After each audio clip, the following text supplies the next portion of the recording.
Happy Homebrew Wednesday, everybody. Sjporr here in the brewery at Little Face Brewing. Hope everybody's enjoying your Wednesday before Christmas. Yeah, it's Wednesday before Christmas already. 2021. Wow. Where did this year go? But I think most of us are kind of wishing this year away to get it out and behind us so we can start fresh. A lot of going on in the world in 2021. So we're not going to dwell on any of that. I did a thing over the weekend. I brewed a beer. Yeah, I did. Not only did I brew a beer, I brewed a big beer. I did up a big old barley wine. And I put it in the new fermenter. So I have a Blickman 15 gallon over here. Fermenter is what it is. And that's what's in that rascal. Now this was a double batch. So I netted 10 gallons off of it, and I put it in the 15 gallon fermenter. So I was like, you know what, I could put this big old beer in here, not really worry that much about it. Should have plenty of headspace. Yeah, I was wrong. I was wrong. That Sjporr 04 took off like a bandit and blew off the top of this thing. I had stuff everywhere. So here's the fermenter and what it looks like now.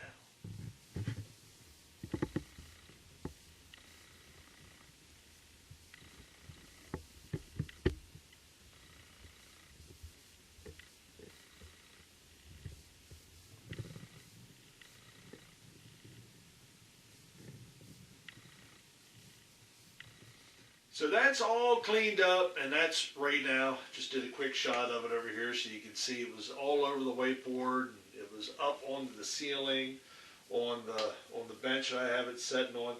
I still have a good bit to clean up. You know, once this beer is actually done, I need to clean up some more because there's still a good bit of a mess over here that needs to be taken care of. I have to thank the wife, because she's the one. So let me back up. This is kind of a dual Homebrew Wednesday. I'm doing another beer from Circuited Brewers. This is his Blueberry Wheat, 4.7% American wheat. This the malts on this are Pilsner, 2-row white wheat. Hops is Hallertau. Yeast is a WB06. Go. Another wonderful can, cool label, and a nice wheat beer. Look at that, morning shot, morning. Nice looking beer, Brian. Another nice looking beer. That is a wheat. Oh boy. Oh boy. That blueberry is right in the front, right in the nose. Ooh, I don't know if I want to drink this whole thing on camera. Mary's going to want a sip of this.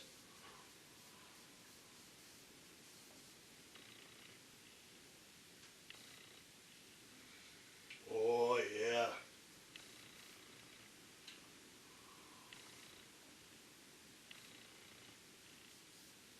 Oh, that's a dandy. Huh. That is a dandy. That blueberry is just right. It's not overwhelming. It's like the perfect amount of blueberry. It's in the front. It's in the nose, and then it leaves way to that nice wheat beer. All the characteristics from that. Solid beer. Very nice medium to full body.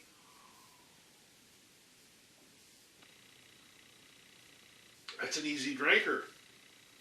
Oh, I love that blueberry. Nice touch. Well done, Brian. Well done. So back to the barley wine. Yeah, I brewed this on Sunday. Came down, Sunday afternoon. It was done. and had it all set up and everything. It was fine. Monday morning? Yeah, Monday morning I came down, and it was actually, I'm trying to think, did I brew on Saturday? No, I brewed on Sunday. Yeah, I brewed on Sunday. Monday I got up, came down, it was fermenting like usual. Monday morning, went to work, no problem. Came home from work, checked it again, bubbler's cooking. Like, all right, we're good to go. Shouldn't have any issues. Should have all kinds of head space in this fermenter, even though it's a big giant beer. 1094 is original gravity on this. I'm using 04. Now, I do know that 04 can make a mess. It can. Tuesday morning, I get up and I come down. I'm like, you know what? Before I go to work, I'm going to stop down. I'm going to stop down at the brewery and I'm going to check that fermenter. I came inside, opened the door, turned the light on. I was like, oh my God, it smells so good in here. I looked over here in the corner and I had a giant krausen on top of the fermenter. It was quite the mess.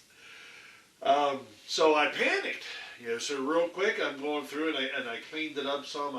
I grabbed the big hose that I had and fashioned together a blow-off tube and had it sitting over here. And it wasn't really the best setup, but I only had like 5 minutes to try and clean this up as best I could. So the krausen was still laying on top of the fermenter. All I did was kind of controlled it some at first. So I went to work, and as I got to work, I texted Mare, and I'm like, hey, can you do me a favor? Go downstairs and, can you clean? I hate to ask you to do this, but I have a hell of a mess down in the brewery. If you can clean it up and maybe straighten up that blow-off tube. Well, she came downstairs, and this is what she found.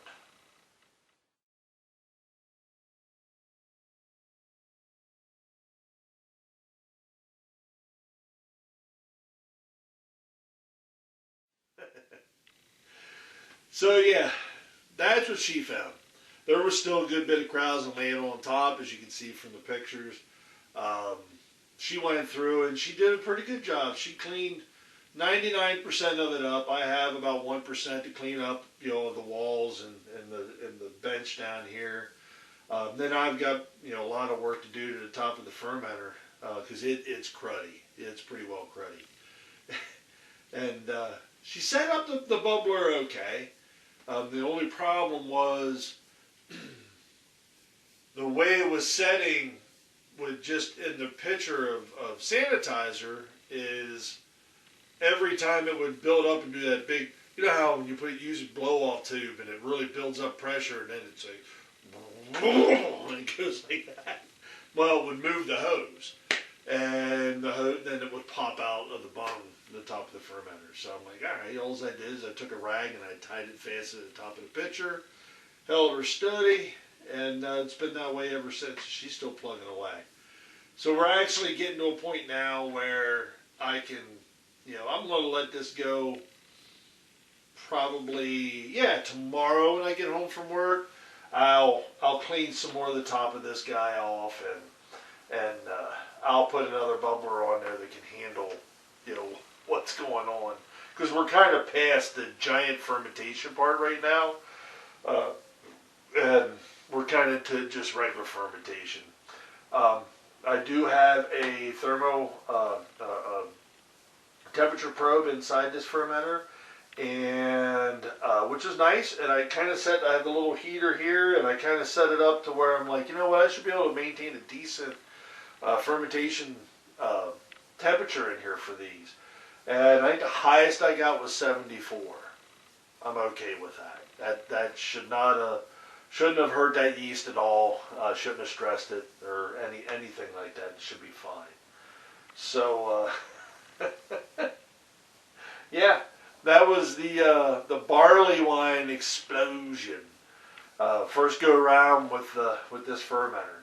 I like what I did over here. I built this bench I made it bigger than what was over there before, so that I had plenty of room to put this fermenter on it and still have room to put my other the brew bucket right next to it. So it should work out just fine. Shouldn't be any issues at all. I'm looking forward to this beer. This is a big old badass barley wine. It should be a winner. So we'll decide what I'm going to do with it age-wise, whether I want to put some age on it or what. But we'll just taste it and kind of play it by ear and see how it goes from there. So there's my escapades from my barley wine. Not so much the brew day, but the fermentation couple days. Fellow homebrewers, those of you guys that have you know what it's like. You've done it. We've all done it. We've blown the tops off of our fermenters. No, I didn't blow the top, just blew the bung out. So, but it also, what it did was, I have some pieces now that I need to take care of, because this has the chiller coil in it. And I see some spots where I have some leakage around those, around where that hooks on, and I'm gonna fix that up some. So this was a good test run for this guy. It was a good test run. It was a good beer for that. Before I start actually using the temperature controller and all that stuff. So never a dull moment here, Little Face Brewing. Short-circuited brewers. Wonderful. Brian, you did a beautiful job with this beer. Thank you for sending this out to me.